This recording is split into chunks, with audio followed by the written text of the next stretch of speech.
Acara ini dipersembahkan oleh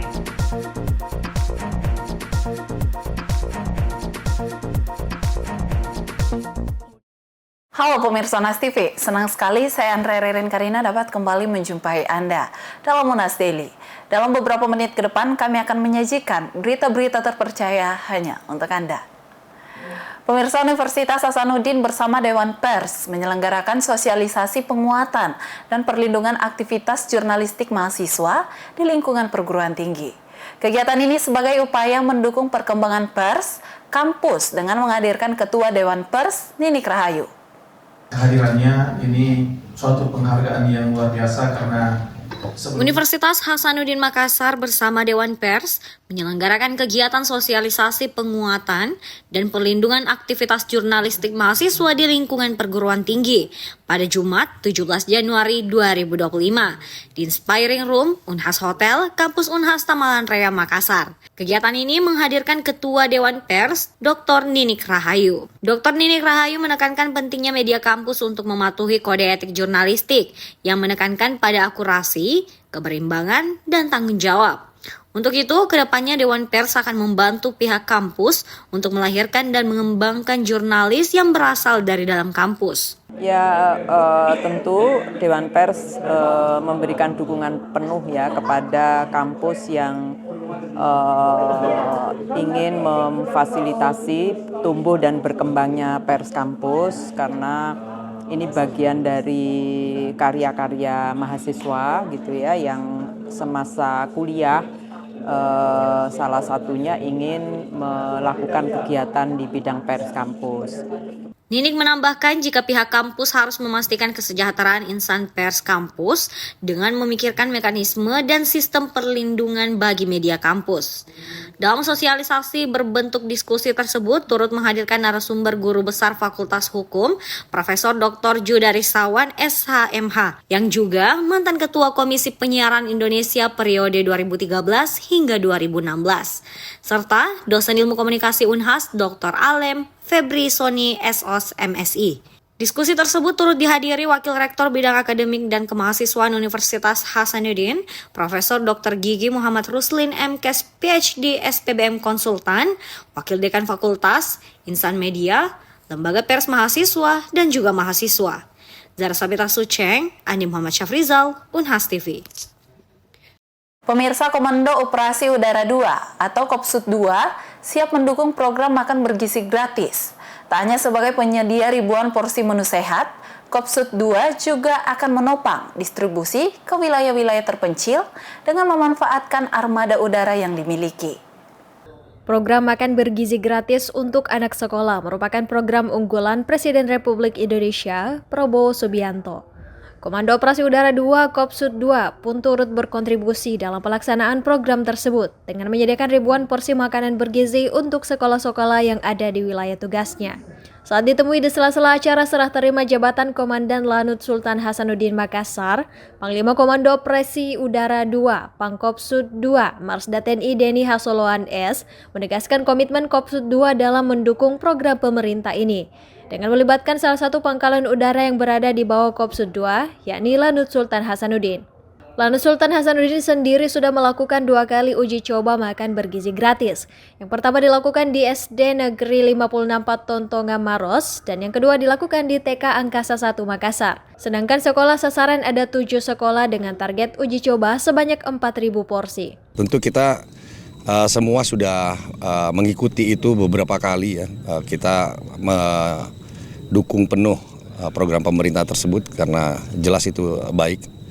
Kita sudah mencoba dari Lanut Sultan Hasanuddin sendiri sudah 2 kali kalau tidak salah ya, mencoba bagaimana mempraktekkan makan gratis bergizi ini dan berjalan lancar. Kita tinggal tunggu perintah dari atas, terutama udah ada Badan Gizi Nasional sekarang. Bagaimana perintahnya kita sudah siap dan kita sudah dibagi. Kita ini Koop 2 sebenarnya sudah ada juga Lanut ABD, Lanut Iswahyudi di Malang, di Madiun. Itu sama dalam beban tugas kepada Lanut Sultan Hasanuddin. Selain itu, pelaksana program makan bergizi gratis ini juga dibebankan kepada 2 lanut yang berada di wilayah Kopsud 2, yakni Lanut Iswahyudi di Madiun serta Lanut Abdurrahman Saleh di Malang. Dan untuk mendukung program makan bergizi gratis ini akan memanfaatkan akses udara yang dimiliki agar program tersebut dapat menjangkau hingga pelosok Indonesia. Itu sudah dalam perhitungan kita, Pak. Terutama kita punya akses udara kan, Pak ya. Kita sudah mendukung, kita siap mendukung, tapi tentunya semuanya ada perencanaannya ya, karena saya lihat perjalanan Badan Gizi Nasional ini sudah sampai ke sini kemarin ya. Jadi kemungkinan besar sudah akan berjalan. Mungkin di para rekan-rekan udah tahu semua ya, udah ada beberapa dapur yang sudah disiapkan. Pak, itu kita akan dukung. Ada berapa sekolah Pak yang disasar untuk Lanut sendiri Pak? Lanut, di sekitar Lanut ada berapa sekolah? Ada 7. Ada 7 dengan jumlah kemarin? Kita target 4.000 minimal. 4.000 dengan jumlah itu percobaan kita gitu. Tapi nanti bagaimana berapa jumlahnya kita sesuaikan dengan perintah dari BGN, dari pemerintah. Marsda Denny pun menegaskan pihaknya siap mendukung program makan bergizi gratis dengan dukungan sumber daya dan aset yang dimiliki guna menyukseskan program unggulan Presiden Prabowo ini. Iva Syarahman, Muhammad Syaiful, Unhas TV. Informasi dari dunia hiburan, Pandora Box kembali hadir di Kota Makassar di tahun 2025 ini dengan tema Zombie Apokalips. Wahana ini diklaim lebih horor dari tahun sebelumnya. Berikut informasinya. Kepada Bapak Muhammad. Pandora Box Nightmare Festival 2025 diperkenalkan kepada media di Hotel 4 Points by Sheraton Makassar, 17 Januari 2025. Tahun 2025 ini, Pandora Nightmare Festival mengusung tagline Fear has never been this fun. Kepala Dinas Pariwisata Kota Makassar, Mamat Rum, mengapresiasi hadirnya Pandora Box di tahun ini yang berkolaborasi dengan 4 Points by Sheraton. Ia pun menyampaikan dukungan pihaknya terhadap industri kreatif di Makassar. Kami berharap itu tadi, ini menjadi wahana pertama di awal tahun buat masyarakat Kota Makassar sendiri gitu. Jadi ini kan adalah weekend ini.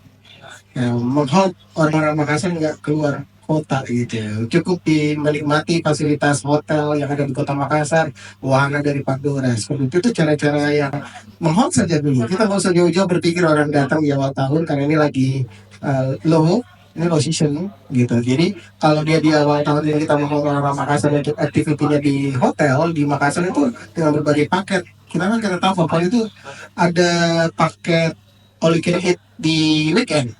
Kreator and founder Pandora Box, Billy Junior, menyebut jika Pandora Box dengan konsep horor, karena horor menjadi genre nomor 1 di Indonesia. Dan wahana Pandora Box Nightmare Festival 2025 memiliki luas bangunan 2.000 meter persegi, agar para pengunjung lebih leluasa untuk mengakses setiap wahana yang ada. Billy menyebut Pandora Box kali ini menggunakan 80 talent dan kru, yang 90%-nya merupakan talent asal Makassar. Ia pun meminta pengunjung untuk tidak khawatir untuk mengakses semua wahana, lantaran tersedia tenaga medis yang bersiaga. Untuk preparation-nya sendiri, karena basicnya kami memang event, saya sudah terbiasa membangun candi. Untuk persiapan sendiri kami 2 minggu untuk installing di sini. Untuk konsep dan lain-lain kami sudah punya standar. Kalau konsep kreatif dan ide kami cukup 1-2 minggu juga sudah bisa di finalize. Billy menjelaskan target Pandora Box kali ini yaitu 30.000 orang dengan target audiens yang random yang terbagi antara siang dan malam hari. Pada siang hari didominasi anak sekolah dan sore ke malam hari didominasi oleh orang yang pulang kerja atau orang dewasa. Di 2025 ini, Pandora Box Nightmare Festival akan digelar selama 38 hari, mulai dari 17 Januari hingga 23 Februari. Dengan waktu operasional pada weekday start pada pukul 13.00 hingga pukul 22.00 dan weekend pada pukul 12.00 hingga pukul 22.00 WITA. Untuk tiket wahana Pandora Box bisa didapatkan secara online di tiket.com dan secara on the spot dengan pembayaran menggunakan e-wallet. Harga tiket untuk Zombie Apokalips Rp60.000 untuk weekday dan Rp80.000 untuk weekend. Sedangkan untuk wahana Kampung Sumiati, Rp30.000 untuk weekday dan seharga Rp35.000 untuk weekend. Jadi tunggu apa lagi? Yuk berkunjung langsung dan rasakan wahana yang ada di Pandora Box Nightmare Festival 2025 ini. Jangan sampai melewatkan kesempatan ini karena Pandora Box Festival hanya ada sekali setahun. Andrea Reren Karina, Muhammad Saiful, Onas TV.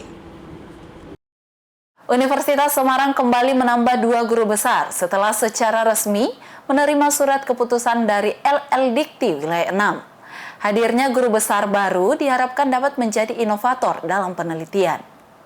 Universitas Semarang secara resmi menerima 2 surat keputusan guru besar dari Lembaga Layanan Pendidikan Tinggi Wilayah 6. Penyerahan SK tersebut dilakukan langsung oleh Kepala LL Dikti Wilayah 6, Dr. Bimo Widyo Andoko SHMH, kepada Rektor USM, Dr. Supari STMT pada Selasa 14 Januari 2025. Penyerahan SK guru besar kali ini diberikan kepada 2 dosen USM, yaitu Dr. Indarto SMSI di bidang manajemen dari program Pasca Sarjana dan Dr. Insinyur Rohadi MP di bidang pertanian dari Fakultas Teknologi Pertanian. Tentu saja memberikan selamat sukses dan apresiasi kepada guru besar baru yang hari ini SK-nya saya serahkan ya ke Universitas Semarang. Yang pertama adalah Profesor Dr. Indarto SMSI di bidang manajemen. Kemudian kedua Profesor Dr. Insinyur Rohadi MP di bidang pertanian ya. Beliau berdua adalah pakar-pakar baru atau guru besar baru di USM ini dalam bidang kepakarannya tadi manajemen dan pertanian. Ini tentu saja menambah ya Pak Rektor ya, menambah daya dorong, menambah penguat USM ini menuju perguruan tinggi unggul. Beliau punya cita-cita menjadikan USM ini di kepemimpinan beliau USM menjadi unggul. Hasil baik itu menurut Bimo menjadi indikator penting menuju institusi yang unggul. Ia turut berharap agar guru besar ini dapat menjadi inovator untuk terus menunjukkan kontribusinya dalam penelitian. Juga harapan dia juga bagi guru besar yang baru ini, saya harapkan menjadi satu inovator ya, satu sikap meneliti itu jangan dilupakan. Selain juga kita punya penelitian pengabdian masyarakat dan pengajaran, nih penelitian juga harus kita dorong supaya juga nanti fokusnya kementerian yang bisa yang menginginkan adanya produk untuk dihilirisasi ini bisa tercapai. Baik pemirsa, berita tadi sekaligus menutup perjumpaan kita hari ini. Jangan lupa untuk terus saksikan Onas Daily hanya di Onas TV. Saya Andrea Reren Karina mewakili kru yang bertugas. Pamit undur diri dan sampai jumpa.